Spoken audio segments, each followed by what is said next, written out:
Silence, but not the peaceful kind. The kind stretched tight like a wire, where you can almost feel something breathing behind you. When I opened my eyes, the first thing I noticed was nothing. Because everything around me was white. No walls, no sky, no floor. Just an endless, suffocating whiteness. Is this a dream? No answer. Only my voice echoing. But the echo wasn't natural. It repeated just a little too late, like someone else was copying me. I tried to take a step. There was no ground. Yet I didn't fall. I walked forward. Choosing a direction felt pointless. Everything looked the same. But still, something deep inside whispered that something was waiting, and I needed to find it. Time stopped making sense. I couldn't tell how long I had been walking. The whiteness never changed. Until, just for a moment, I saw it. A tiny dark spot in the distance. I moved toward it. The closer I got, the clearer it became. A door. A single old wooden door, standing in this infinite void. Why is there a door here? Who put it here? And more importantly, what's on the other side? I touched the cold metal handle and felt it pulse, like a heartbeat. I flinched back. The handle was alive. It twitched under my fingers, then went still. Fear battled curiosity. Curiosity won. I opened the door. Behind it was a hallway. Long, narrow, dimly lit. The walls were damp stone. Water dripped from the ceiling, echoing in the distance. The whiteness was gone. This place felt real. My footsteps echoed as I walked. Scratches carved into the walls. Human nail marks. Strange symbols beside them. Rusty chain marks. Dried stains. This place wasn't abandoned. It was used. At the end of the hall, another door. But this one was locked. The moment I touched it, I heard whispers. Not clear, but rhythmic. Like chanting. A prayer, but in no human language. My heart pounded. I pushed the door. It didn't move. I pushed again, harder. Nothing. Then, a soft sound. Click. The door unlocked by itself. I stepped inside. The air changed. No cold. Instead, warmth. A slow, steady pulse. The room felt alive. It was circular. A massive symbol was carved on the floor. In the center, a chair. And on that chair, someone was sitting. Me. My face. My body. Eyes closed. Breathing slow. Calm. Peaceful. I stumbled back in shock. The other me didn't move. I stepped forward, reached out a hand. Just before I touched their shoulder, their eyes snapped open, and with a soft smile, they whispered, "Finally, you made it." Their voice was mine, but older, heavier, like it carried memories I hadn't lived yet. I stepped back, but the chair scraped against the floor as the other me slowly stood up. Their movements were calm, deliberate, like they had done this 1,000 times. "What are you?" I didn't speak the words, but the thought screamed in my head. The other me tilted their head, as if hearing it anyway. They smiled, not kindly, not cruelly, just knowingly. Then they pointed toward the wall. I turned. There hadn't been a door there before, but now there was, a tall metal one, bolted, industrial, humming faintly like machinery behind it. I looked back at my double. They were already sitting in the chair again, eyes closed, as if nothing had happened, as if waiting to become me. A cold realization slithered through my mind. Was I supposed to sit there next? I didn't want to find out. I grabbed the metal handle and pulled the door open. A blast of cold air hit me, not the sterile emptiness from before, This air smelled like rust, earth, and electricity. I stepped through. Darkness swallowed me immediately. Not pitch black. There were lights. Flickering fluorescent strips buzzed overhead in a long, endless tunnel. Concrete walls, steel beams, pipes rattling. This wasn't ancient. It was modern, industrial, but it felt wrong, like a place that existed beneath everything, hidden from the world. As I walked, I noticed cameras in the corners. Some were broken, others followed me. Panic prickled under my skin. Someone was watching, or something. The tunnel opened into a massive chamber. Rows of empty hospital beds lined the floor. Machines stood beside them, silent but powered, waiting. Above, catwalks crisscrossed like a spider web. I stepped carefully between the beds. The sheets were perfectly smooth, untouched, but the floor was covered in footprints, hundreds, thousands, all leading forward, all disappearing into the next hallway. I followed. I shouldn't have, but something pulled me, not physically, deeper, deeper, as if my very existence was tied to reaching the end. The corridor ahead changed. The air twisted, the walls distorted, the lights shifted color, from white to yellow to deep, hellish red. The floor felt softer, warmer, like flesh. The deeper I went, the more everything began to pulse, with a heartbeat, not mine, not human, alive. The corridor opened into another room, this one smaller, circular, like the first. In the center, another chair, identical, but empty. A mirror stood in front of it, tall, old, framed in black metal. I stared at my reflection, but it didn't stare back. My reflection looked slightly to the left, then slightly to the right, as if searching. Then it smiled. I did not. I stepped back. My reflection stood still. Then slowly it reached forward and touched the other side of the glass. The mirror rippled like water. My reflection leaned through. I froze. It stepped out. I backed away. There were now two of me in the room. The new one tilted its head. I felt something inside me shift, like static in my brain. Whispers slithered into my ears. Not in any language I knew, but I understood them. Sit. My knees weakened. I shook my head. Sit. The word didn't come from the other me. It came from everywhere.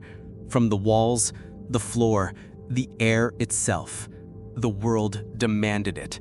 I turned to run, but the doorway was gone. A smooth, seamless wall stood where I had entered. I was trapped. Sit. The command hit harder, vibrating in my bones. The empty chair waited. My legs moved without my permission. I fought. I screamed inside, but my body lowered into the chair. The moment I sat, the cold metal clamped around my wrists and ankles. The restraints molded to my skin like living iron. The other me stepped in front of the mirror, now solid again. Our eyes met. They didn't blink. They didn't breathe. They slowly raised a hand and pressed it against the glass. The symbol on the floor began to glow. Lines of light spread beneath me, branching like veins. The floor throbbed with power. I tried to move. I couldn't. The restraints tightened. I felt something tearing inside me, not flesh, deeper. Memory, identity, self. The mirror darkened, becoming a void, and from that darkness, something vast, ancient, watched me. The other me leaned closer. Their lips moved. I didn't hear a sound, but inside my skull, I heard the words clearly. You were never the first. The air froze. My heart stopped. The room dissolved into black. And then, I wasn't in the chair anymore. I was standing in another hallway. Different walls, different floor, but the same feeling, the same buzz of lights, the same pulse beneath my feet. I looked down the corridor and saw a door. Wooden, old, familiar. The same door from the white void. The same door I had opened when everything started. An endless chill crawled through me. I had come full circle, but this wasn't the beginning. This was deeper, lower, further inside the maze. I realized the truth like a knife to the spine. This place didn't have levels. It had layers, and I hadn't escaped anything. I had only descended. Something moved behind me, slow, heavy, breathing.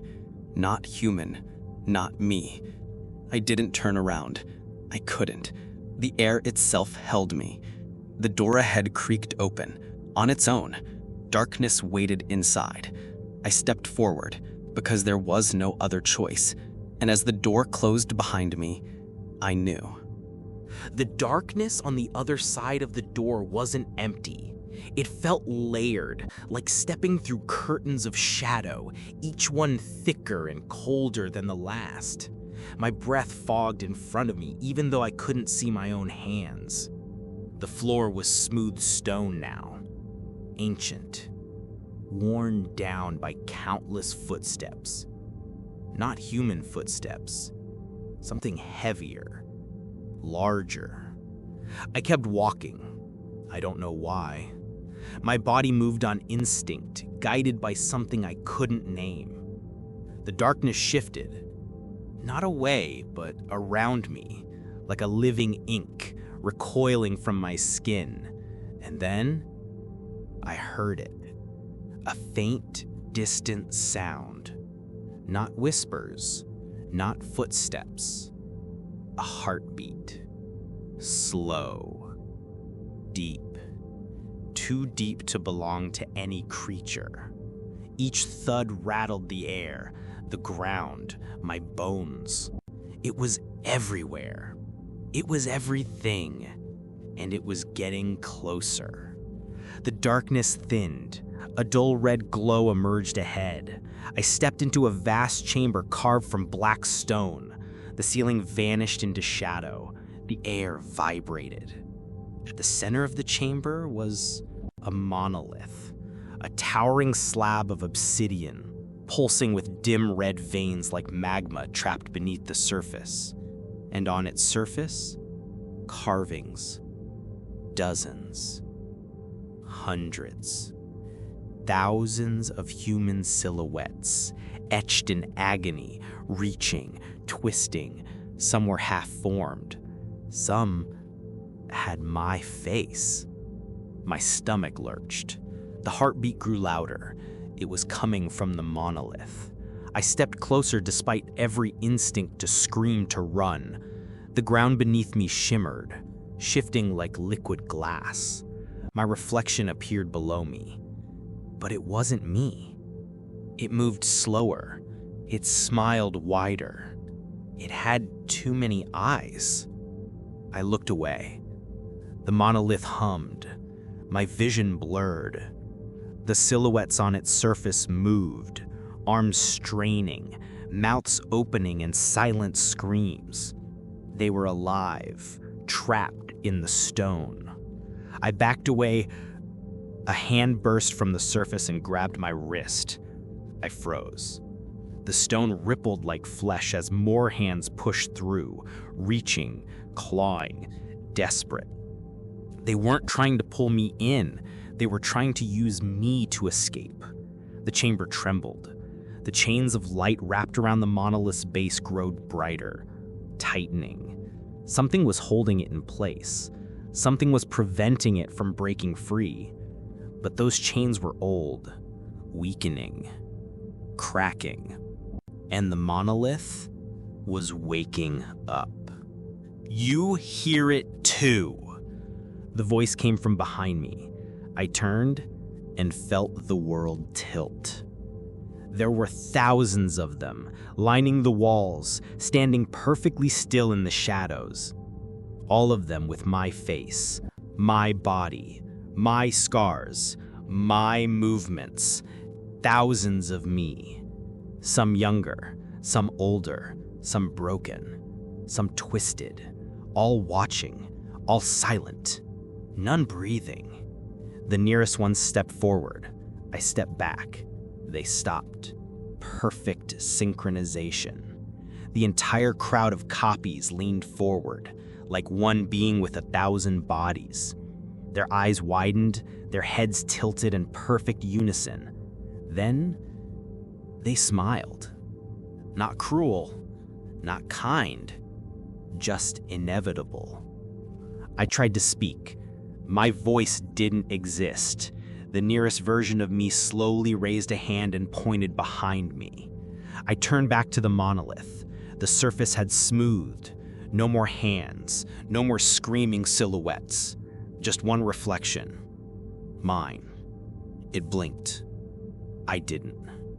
The heartbeat erupted, deafening, like a titan awakening beneath the world. The ground split. Veins of glowing red tore across the stone. The chains around the monolith snapped like twigs. My copy stepped closer. No escape, no doors, no walls, only the monolith. My reflection pressed its palm against the stone. The surface melted like tar. A shape emerged, tall, inhuman, wearing my face like a mask. But its eyes were endless, not black, empty. It stepped toward me. The crowd of my duplicates fell to their knees in reverence. I couldn't move. I couldn't think. I understood now. This place, this labyrinth, this endless descent wasn't a prison. It was a womb, and I was never the victim. I was the seed. The creature reached for me. Its fingers, long, skeletal, brushed my chest. And I felt everything. Every version of me. Every loop. Every failure. Every death. Every rebirth. Over and over and over. I had always been here. I would always be here. There was no beginning. There was no end. There was only the cycle. The creature tilted its head and whispered inside my mind, "Become." My body ignited with searing light. My skin cracked like glass. Reality folded inward. The labyrinth roared like a living storm. The creature stepped into me. Or I stepped into it. I couldn't tell anymore. We were the same. We had always been. When I opened my eyes, I was standing in a white void. Endless. Silent. Still. I looked down. No chains, no wounds, no fear. I was whole. A door appeared in the distance. Old. Wooden. Waiting. Behind me, footsteps. Someone breathing. Someone just like me. I smiled. Softly. Calmly. Inevitably. Finally. You made it. And the cycle began again. Forever.